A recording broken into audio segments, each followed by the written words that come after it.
Okay, this is going to be chapter 2 of the Reappearance of Rachel Price. Please like, comment, and subscribe if you are enjoying this video, and we will get right into it. 2. The door pushed open, shushing on its hinges. "Hello?" A woman's voice sailed into the room. "The girl at the front desk said you were filming in here."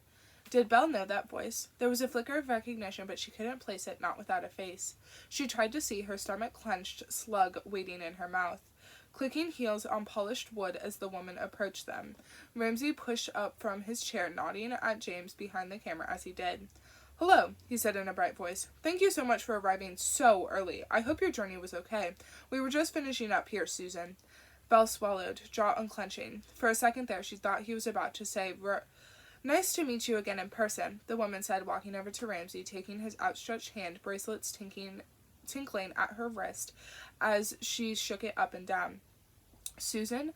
Why couldn't Belle think of any Susans? "Likewise," Ramsay replied. She stepped into the light, well dressed in a dark skirt suit and a frilly emerald scarf, and Belle could finally see who it was. Of course, because she wasn't Susan to Belle. She was Grandma, Rachel's mom. Should I, Ash began, still floating there awkwardly, an unclear hand gesture, thumb pointed at Belle. "Oh, well now," Grandma said to Ash, looking him up and down. "Aren't you quite something?" Belle stood, cushions falling out of their neat arrangement behind her. "Hi, Grandma." The camera stood up with her, James removing it from the stand and placing it on his shoulder in one swift movement, stepping back to widen the shot. Grandma blinked back at her.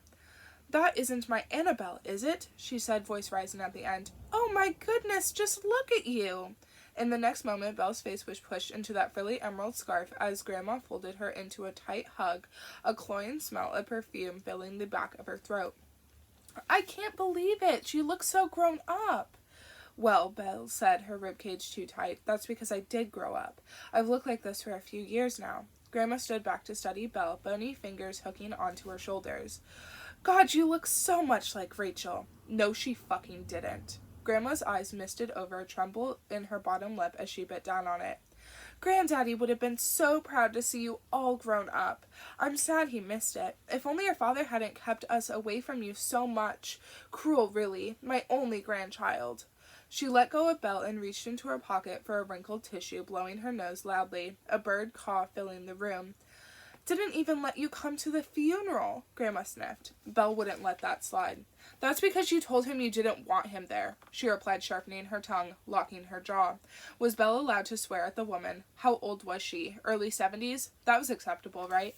"But I wanted you there. Granddaddy would have too, but the only thing he really wanted before he died was to finally see his daughter's killer behind bars. Where he belongs," she said pointedly, wiping her nose again for effect.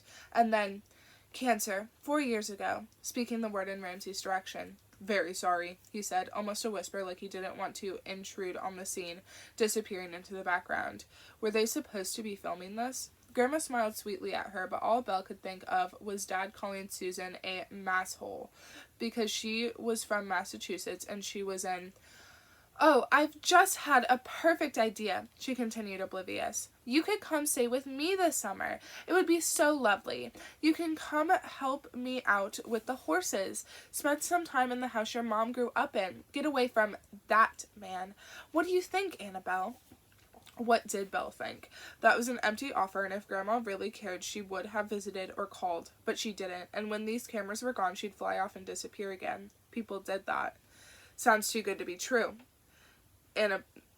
"Sounds too good to be true," Belle said. She could be an asshole too. "And that man is my dad." Grandma's teeth snapped together. "That man is... He did not kill Rachel." Belle's eyes filled with fire, just the two of them in the room and a British film crew hiding in the dark. "You got what she wanted, Grandma. He was charged with first-degree murder. He did his time in jail waiting for trial, and guess what? They found him innocent." "Not guilty is not the same as innocent, and juries can get it wrong," Grandma said, lips moving too much around the words. "I'm not the only one who thinks so. Everyone knows he did it." "He had an alibi," Belle spat back, throwing in an angry smile. "You seem to conveniently forget this."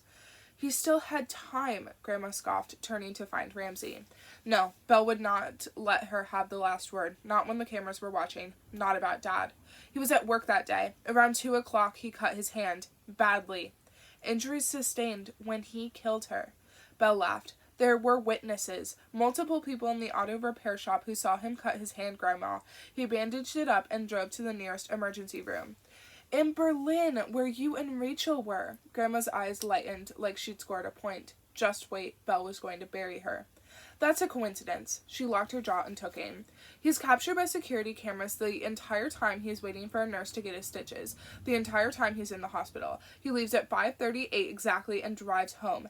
That takes around 16 minutes, by the way, like his defense attorney said, which brings us to 5:54 p.m. when Dad gets home. I'm found by Mr. Tripp a couple minutes after 6 p.m. The police arrive and call Dad at 6:25 once they identify me from Rachel's ID. Dad was home for that call, plus an earlier call to Rachel's phone at 6:04 when he's wondering where we are, which also pinged the cell tower, proving he was at home. If you're saying he drove straight to the abduction site, 19 minutes away from the hospital, that means he had only 8 minutes to abduct Rachel, kill her, dispose of her, and get home in time for that phone call. The drive home itself is 6 minutes. It's impossible. He didn't do it. Belle caught her breath. She'd learned it all by heart long ago. Wasn't the first time she'd had to use it. You think that's enough time to kill someone and hide the body forever? Grandma looked pale, skin hanging in creases around her mouth, a life spent frowning. That's your mother you're talking about. That word again, just as unnatural in Grandma's voice. What's going on here? A new voice entered the room, one Belle would know anywhere. Dad, she said, searching for him beyond the glare. Charlie's silhouette crossed the room toward the film set, boots heavy against the floorboards, shoulders heavy inside his grease-stained shirt. You told me you'd be done with Belle at 2, he said, eyes on Ramsay, one dirty hand skirting over his short hair, dark creamy brown like he had his coffee, a touch of gray at the temples. It's almost 3:30. I got worried. Her phone's off. Sorry, Ramsay bowed his head. Time got away from us. Charlie Price, Grandma said, holding on too long to the hiss at the end of his name. Charlie's eyes finally found her, widened in recognition. Belle caught movement over her dad's shoulder, watching as Ramsay turned to James. Keep rolling, he mouthed silently, spinning his fingers. The camera obeyed. What is she doing here? Charlie asked the room. They're making a documentary about my daughter. Why wouldn't I be here? Grandma retorted, puffing up beneath her bright green scarf. She glanced down and wrinkled her nose. I see you still haven't learned to wash your hands. I was at work, Susan, Charlie said evenly. Some of us work for a living. Ugh, there he goes again. She sniffed. So combative all the time, Charlie. Must be awful for you to be around that every day, Annabelle, sweetie. Belle began. It's okay, Belle. You don't need to answer that. Her dad blinked slowly at her, his pale blue, wide-set eyes telling her everything he needed to. Angry people look guilty, he had always said. Does he not let you speak, sweetie? Susan, please, Charlie said through gritted teeth, taking a bite out of the stale air.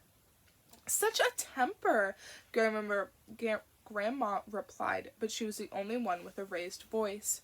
The knot was there again, and Belle's gut tightening and tightening, chasing its own tail. Why are you still filming? Charlie switched his attention to the boom microphone floating above his head, positioned in Saba's steady hands. Stop recording, please. Why, Charlie? Grandma said. You don't want the world to see who you really are? The air in the room thickened, clotted and gummy, as Belle forced it down, feeding that knot in her stomach. And who am I really, Susan? Charlie turned back to her. You want me to say it again? Charlie backed off, lips pressed into a stiff smile, fingers skimming the stubble on his chin. No, that's okay. You said enough over the years. Surprised you aren't bored of talking to the cameras by now. I'll stop when everyone knows the truth. Grandma bit back. This is pointless, Charlie sighed. You lost your daughter that day, Susan. I lost my life as I knew it. Come on, Belle. Grab your things and let's go. You must be hungry. She must be, but she couldn't feel it around the terrible knot in her stomach.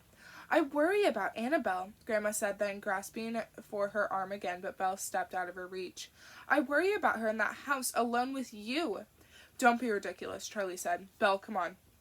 Coming, but she didn't move. She was blocked in between them and the table with the chessboard stuck in no man's land. Ridiculous, is it? Grandma said, closer to a shriek, the edges of her words crashing together.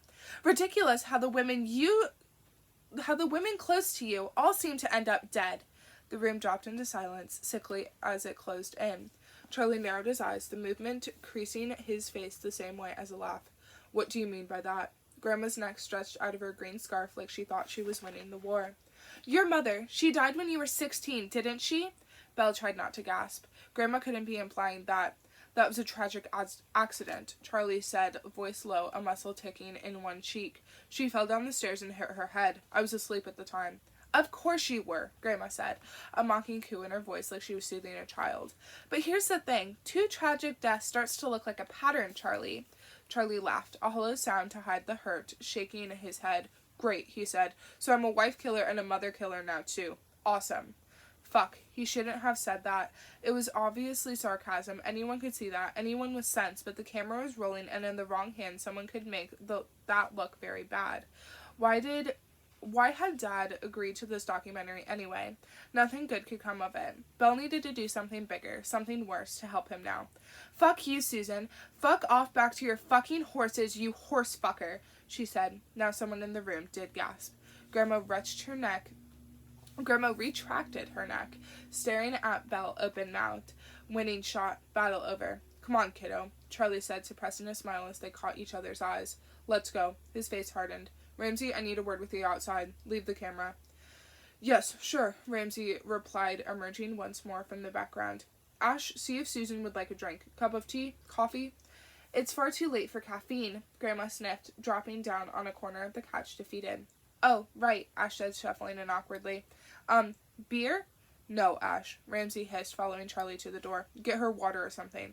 Water or something, coming right up. Ash pointed an assured finger to the ceiling, spinning on his tartan legs to follow Ramsey out. Grandma wasn't looking at Belle, avoiding her. No change there, then, digging around for something in her purse. In fact, no one was currently looking at her. Saba and James, turning their attention to their respective devices, fiddling with buttons and switches, the camera pointed away. Now was Belle's chance. She reached down, fingers outstretched, and swiped the black queen from the chessboard, tucking it up her sleeve before anyone looked. Hers now.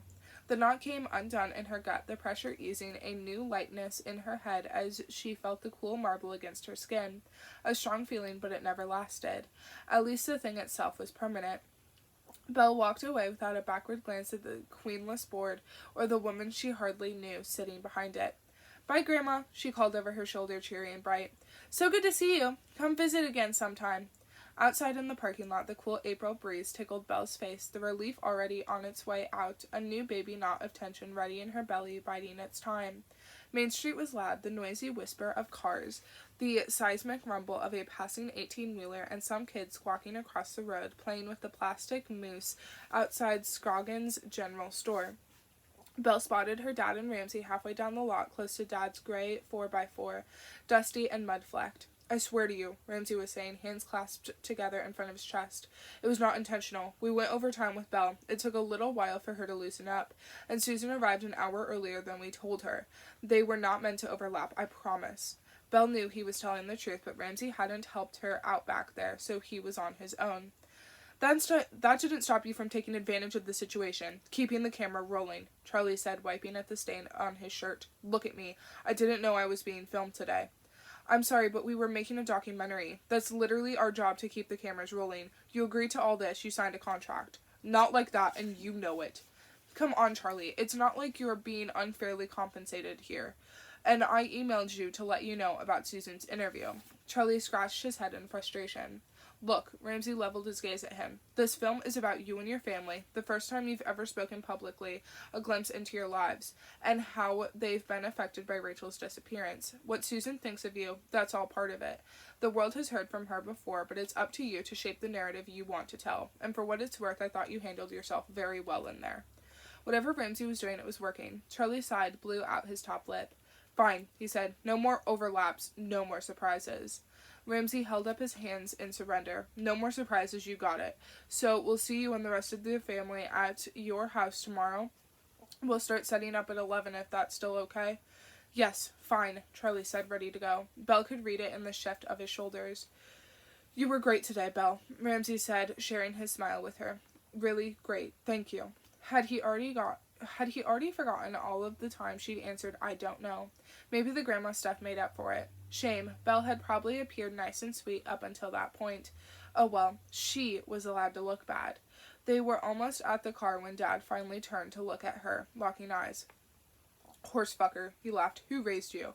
Oh, some terrible person. Dad laughed harder. Good, she wanted to make him laugh after that. Then, shaking it off, he asked, Was it okay, the interview? Nothing too difficult, too upsetting? Nah, it was fine, just long, and I wasn't allowed to touch the fake water. She reached for the door handle. Oh, wait, Dad stopped her. I've got a bunch of tools and stuff on the front seat. Why don't you hop in the back instead, kiddo? Belle stared at the back seat through the grimy glass of the window. She swallowed, eyes pulling away. No, I'll sit in the front, she said quickly, opening the passenger side door. Belle, there's crap all over it. Just go in the back. No, it's fine. See? She climbed in over the bulky toolbox and piles of papers, food packets, and bottles of Mountain Dew because Dad was a child who still drank Mountain Dew. She lifted the toolbox and settled into the seat, placing it on her lap. It was heavy and uncomfortable, no space in the footwell between the junk and her backpack. See? Plenty of room. Dad shook his head, staring at the engine. Bacon sandwiches for lunch? He said, not looking for the answer because he didn't need to. You know me too well.